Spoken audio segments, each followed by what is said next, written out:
everybody. Dick and Waddell. I'm in the bathroom. Now I'm going to go into Bible study, but before I go in, the pastor pulled me to the side. She said she want to talk to me. I knew what she wanted to talk about, but I just went on to the side and talked to her because she wanted to talk to me. I thought you was gonna talk about how I dyed my eyebrow and my beard. But what you want to talk about? She wanted to talk about what I was doing. And then she was upset about it. I said, Pastor, I did. Basically what I did, I committed adultery. Yeah, I was with another woman and she was married. Yeah, I knew she was married. But I did it anyway.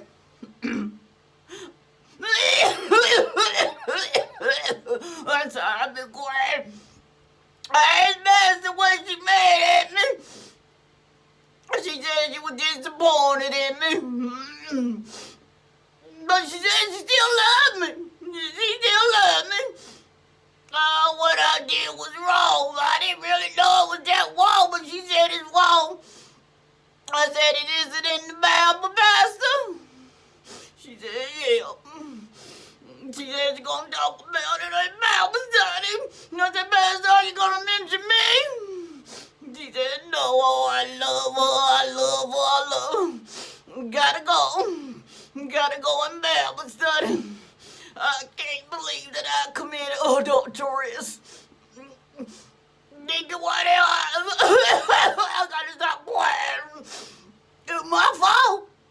Gotta go to Bible study. I can't believe I committed adultery. Nigga, what else? I gotta go. Well, good evening, everybody. It's the Sister Marcia. How's everybody doing today? I'm so glad to see everybody out at Bible study today. Let's get started. Today, we're going to talk about something that people don't like talking about much and something that we avoid talking about because sometimes it can get so deep that everybody have different opinions. So only opinions that I'm going to take from is from the Bible. It's from what God tells us that we shouldn't do. And it was when God asked me to talk about this subject, I was kind of hesitated. I was like, oh, really, Lord? And he's yes. You know, sometimes he tell me to do things and I'm kind of like, oh no, I don't think so, because I feel so ashamed and I feel embarrassed. But when God tells me to do something, I have learned that I have to do it regardless how I feel, because it's God's word coming to me and giving it to his people. And besides, one of my member came to me and was asking me, we was talking about this subject too, and so he was kind of heartbroken and he was kind of shocked what I told him. So let's get started.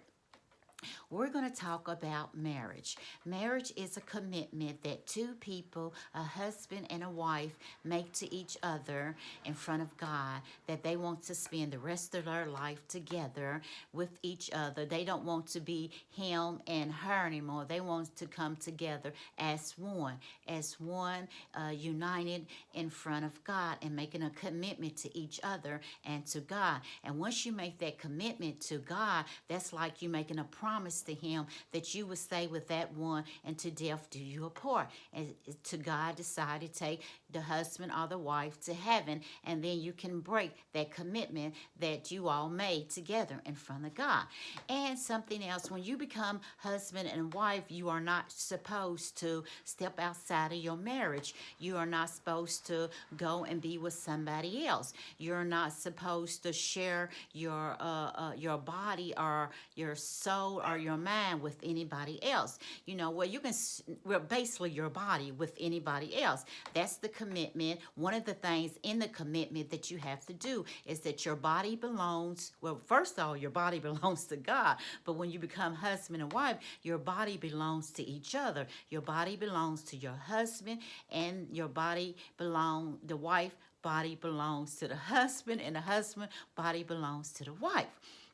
So with that said, you are not supposed to step over that line and to give yourself to someone else that you didn't make that commitment to, just to your husband. So when you step outside of your marriage, that is committing adultery.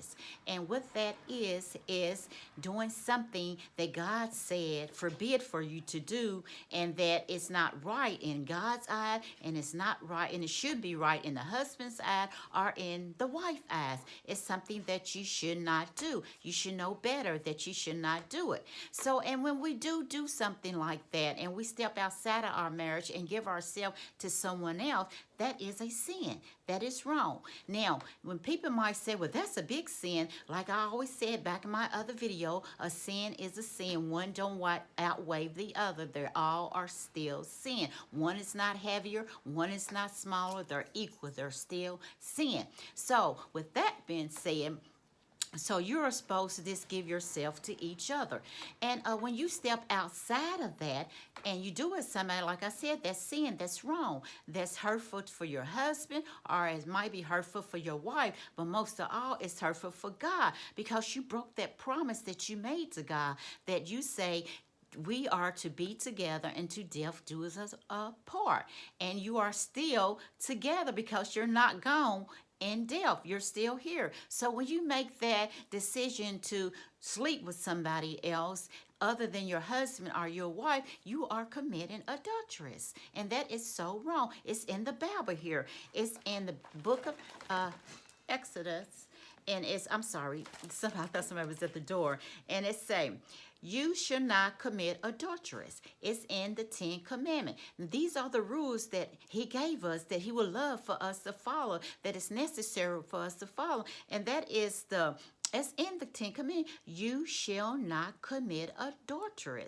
That means you should not go outside of your marriage to sleep with anybody else other than your husband or your wife. That's wrong. That is so wrong. That's wrong in God's eye. That's wrong in your husband's eye if he's doing it. It's wrong in your wife's eyes if she's doing it or he's doing whatever one is doing it. It's wrong. And so one of the gentlemen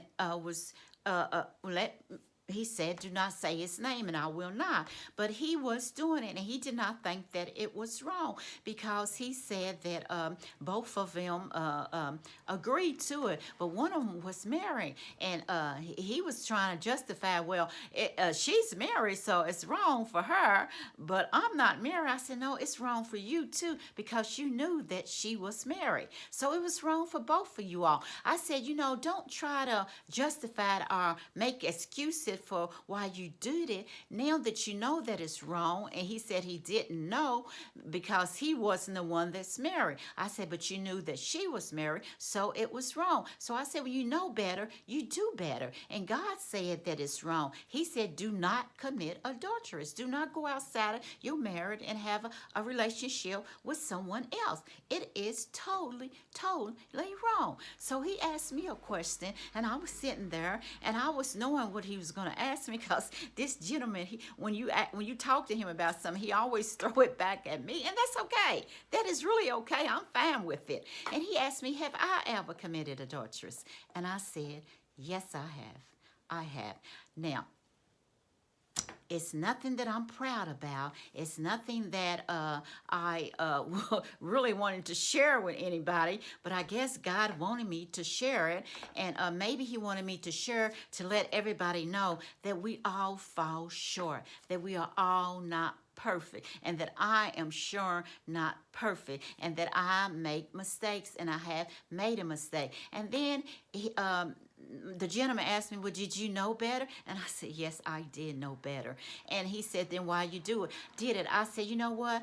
Only thing I can say why I did it is because I was just basically living in a sinful life that I was doing that was wrong. And I'm not going to sugarcoat it. I'm not going to try to clean it up. I'm not going to try to blame it on anybody else. I'm not going to try to stop him from asking me questions about it, because the only way we're going to help each other is by telling our experience and our past mistake. And he asked me, do you regret? I'm like, oh, of course I regret it. I regret a lot of things that I have done in life that I'm not proud of. But to help someone else to not go down on the road that I went with, I don't mind sharing it because I know God have forgiven me and I have forgave myself. And he said, would you do it again? I'm like, no, God, no. If you know better, you do better. If you know a mistake that hurted you and hurted your life, you don't want to go back to that past. You know, you just want to strive to do better and be better. No, I wouldn't do it again.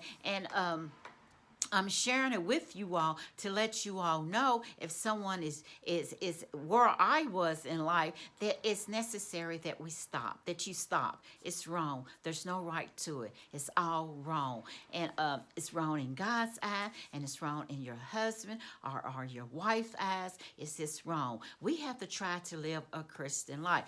Now, he asked me, he said, well, Sister Marcia, since you're telling everybody, people are going to judge you. I said, I don't care. I don't care about people judging me. People are going to judge you regardless what you do. If you do good, if you do bad, people are still going to point the finger at you. And that's not my concern. It used to be my concern. My only concern is that I make God happy and that I know how to ask for forgiveness. And I believe that I was forgiven. And I believe that God forgave me. And I believe that he wanted to talk to you all, to let you all know that we all come short, that we all do things and have done things in our past that we have regret, and that we wish that we haven't done it, but we can't take it back. It's like you can't drop milk on the floor and then pick it up and put it back in a glass and drink it. You just got to get you a fresh glass of milk and start over. And that's what I did. So, yes, I did do it. I committed adultery, and I am forgiven, and it's over and done with. And he said, well, people are going to point the finger at you. And then I said, I'm going to go to the book of John. And the book of John, I think it's in chapter 8, and it said, he that is without sin among you, let them first cast a stone at her. So, if you point the finger at me and said, I cannot believe she's on here doing this YouTube and talking about God and what she did in her past. Right, you said it right. It was my past. This is my future. I'm better, I'm bigger, I'm stronger in Christ. I'm walking the Christian road. I'm walking with God next to me, and I'm better. That was my past. And if you want my past and you want to keep talking about my past, you can have it, but I don't want you to have it because I don't want you to walk down the road that I went down. Now, let me read it again. It says, John chapter 8, verse 7, he that is without sin among you, let him first cast a stone at her. So, if you don't have any sin in your life, if you never committed any sin in your life, then you can throw a stone at me. Or point the finger at me if you haven't committed a sin in your life, ever, in your past or your present, ever. That was hard for me to say that, but God wanted me to share it with each one of you all. I don't know why. We don't know why God have us to do the things that he have us to do, but it's important that we follow his direction and his instruction, and that's what I did. So, young man, it's off limit. Don't do it anymore. Just ask for forgiveness and go on and continue to live the Christian life that God has for you to live. Okay. I love you. I love you. I love you. I love you. This is Marcia, over 50 and keeping it real. Remember to subscribe to my channel and share my videos with your friends and your family. Goodbye. Be blessed. Marcia, over 50 and keeping it real. Bye-bye.